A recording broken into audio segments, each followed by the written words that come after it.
Okay, so I'm going to give you this homework in a series of messages. So first I'm going to tell you what happened in the class and what did we miss. We didn't miss that much because uh, there were very few students in the last class, but uh, I was very easily able to relate to what was happening and what did I miss. So we started off with clauses, and he discussed that independent clauses are what constitutes a sentence. And to check whether a clause is an independent or a dependent clause, what you do is you put a full stop at the end of the clause and see if it works as a sentence. And it was just basic exercises. We all reviewed all those exercises in the chapter 6, and we actually discussed a few exercises on page 27. If you go to page 127, if you go to page 127, you will see an exercise 6A18. And what we did in that exercise is we placed brackets in all of the independent clauses. We were asked how many clauses did we find, and there were a lot of clauses, but the interesting part was when we read this line. So if you come on the third line, and the sentence starts with my daughter particularly liked a gray tabby who was named Jimmy, but I liked a calico named Elsie. So in this clause, or in this sentence, we found that there are two independent clauses. The first one is my daughter particularly liked a gray tabby who was named Jimmy. And the second one is I liked a calico named Elsie. Now you would see that, in between those clauses, the conjunction comes but. Now just bear me with it for a second and just keep this in mind that we saw but in the middle, and we did not include it like we include when or if or after. Because if it was when, and we would say that it is a dependent clause, because when we put when or after or although before a clause or a sentence, it is not an independent clause, it is a dependent clause. But when we talk about but, we actually do not include that in the clause. Now just listen to me for a second. Let me find out another example in this paragraph. Okay, there is no other example. So what Sir told us is that and, the conjunction and, and but are really special words. Wow. Well, what does special mean? Special means that and but are not included as a part of a clause. So what does it mean is it's kind of like it stands on its own, and it is not like while or when or after or although, because if we put those words at the start of a clause, then we would say that those clauses would be dependent. But when we talk about and but, these are special words that do not uh, end up in a clause. They are separate, they act on their own. Next up, we discussed that if we ever saw clauses, there would be a lot of clauses in a sentence or a paragraph, and what we could see is that a series of clauses may be governed by a single independent clause. So how would you see a series of clauses? So let's say that you have a one independent clause, and under that there are two separate, one independent and one dependent clause. Now what does that mean is that for a particular dependent clause, you will need an independent clause to govern that dependent clause. You cannot let that, you cannot let that dependent clause walk away.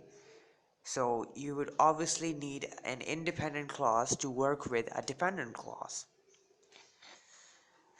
So certainly if you just think that there's a building, and the building is full of clauses, and in that building the floors are made up of different types of clauses, and so there are clauses which are independent and there are clauses which are dependent, and they're all on top of each other.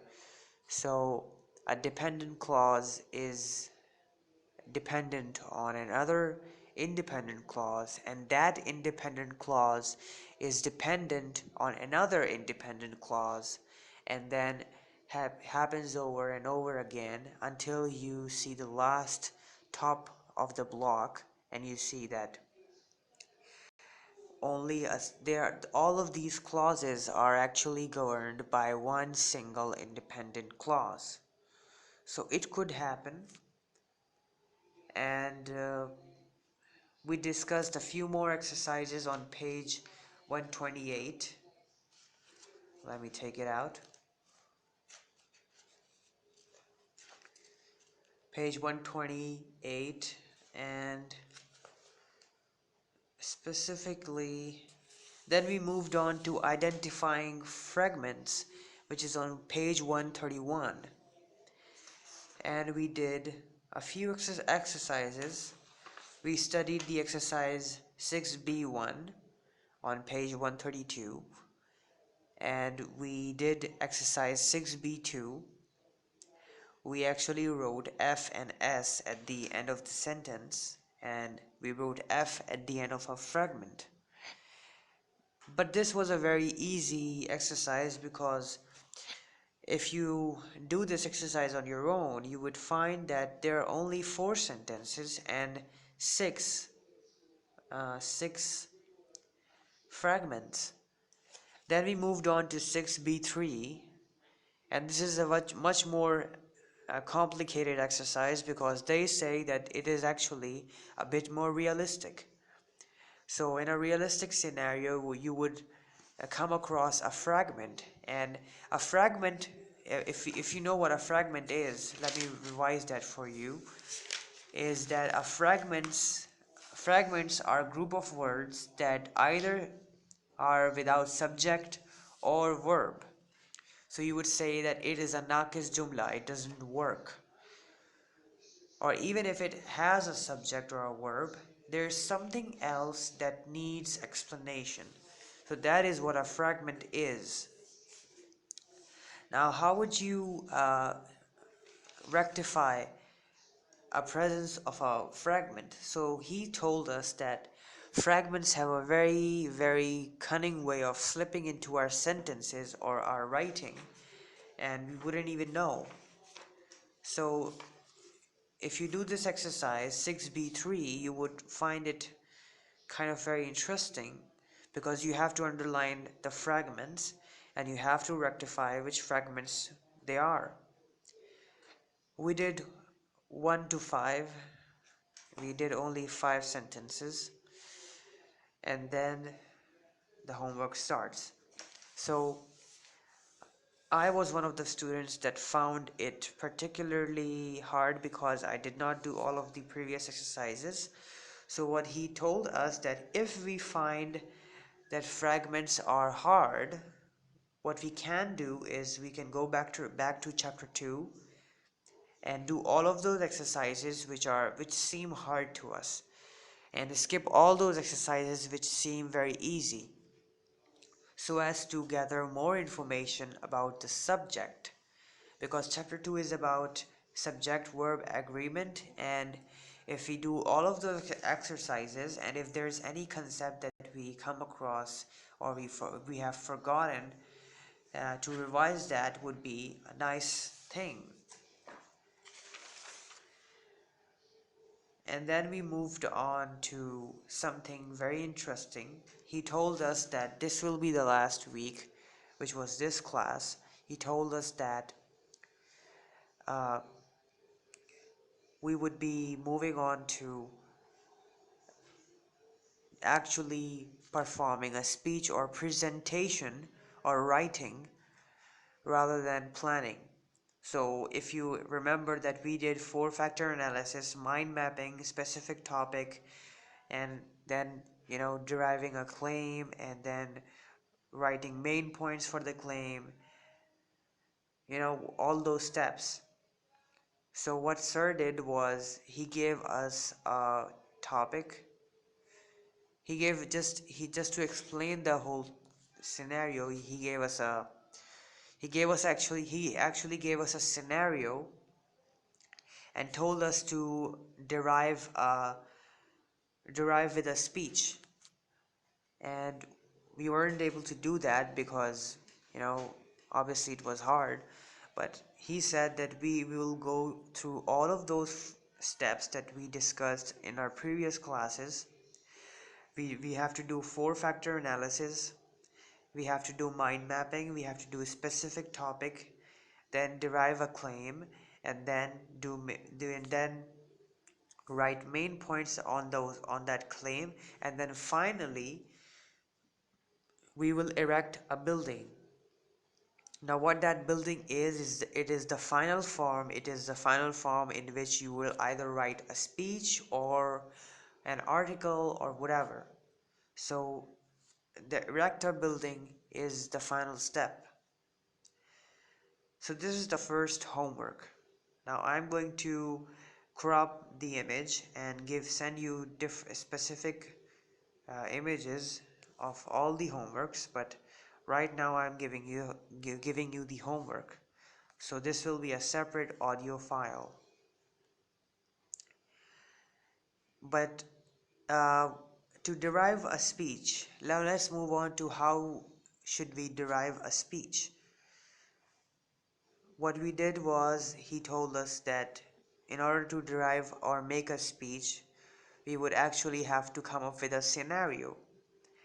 And in order to do this homework, we have to actually give each other a scenario. So what we did was we made pairs, and I was paired up with Maulana Naveed Ahmed, and Maulana Umar was paired with the writer, who is the writer in our class. I don't know his name, but he was paired up with him. And you wouldn't believe that Raja Shoaib actually came in today's class. So yeah, he was also there. I don't know if he's going to come next week, but yeah, he was there. So I was paired up with Maulana Naveed Ahmed, and what sir told us to do is to gather information about each other and then give a scenario to each other so that we can give a presentation next week. So next week we have a presentation coming, and it is important for us to know how to make this thing happen. And we have to give each other the scenario. We cannot just come with our own scenario. So in your case, I think I will be giving you a scenario. Now, how did we actually give each other the scenario? So what we did, we made pairs, and then we sat together and we had to discuss 5-year goals of each other. So how do we see each other in 5 years from now? and we have to tell what we have done, what we are doing right now, and how do we see ourselves in the next 5 years. So the information that I gathered from Maulana Naveed Ahmed is that he's a proper Islamic scholar. He is an alim, 7 to 8 years, full alim. He's a 35-year-old teacher of Arabic grammar and tafsir. He's a businessman and a father of four. He has more than 5 years of teaching experience, and he teaches 19 to 23-year-olds who are in the process of becoming a scholar. And this is kind of all the information I had, and I actually made a scenario for him in which through which he has to do a four-factor analysis, and then he has to mind map, and then he has to derive a specific topic, then he has to reach a claim, and then he has to write main points for that claim, and then finally erect a speech, erect a building. So my topic for him was that should he should deliver a speech in front of a number of representatives of various NGOs about the problems faced by Syrian refugees. The event is held in Turkey. You will get about 5 to 7 minutes, and the tools you'll be able to utilize are board markers and boards. The audience will hold about representatives from 35 NGOs. His status at the meeting will be a social activist and a teacher. So this is my whole scenario. Now I don't need to give him the actual topic. I just have to I just have to paint a scenario for him so that he can work with it. So I told him what he has to do.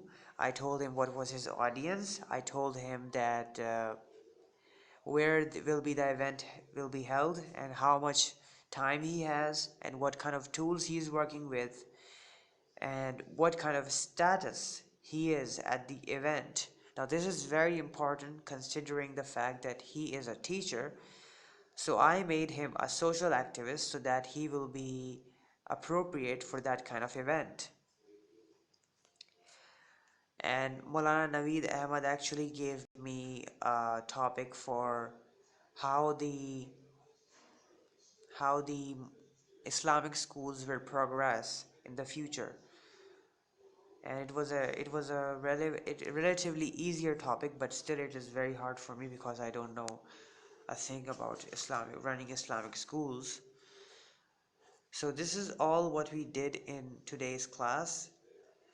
Now sir asked us to do specific things in our classes, and there's a lot of homework, and there's a lot of things to be submitted by Tuesday next week, and then on Thursday on the day of our class. So now I'm going to be sending you all of the homework, and I'm going to send you some images. Alright, so this was an 18-minute audio log. I hope you get something from it.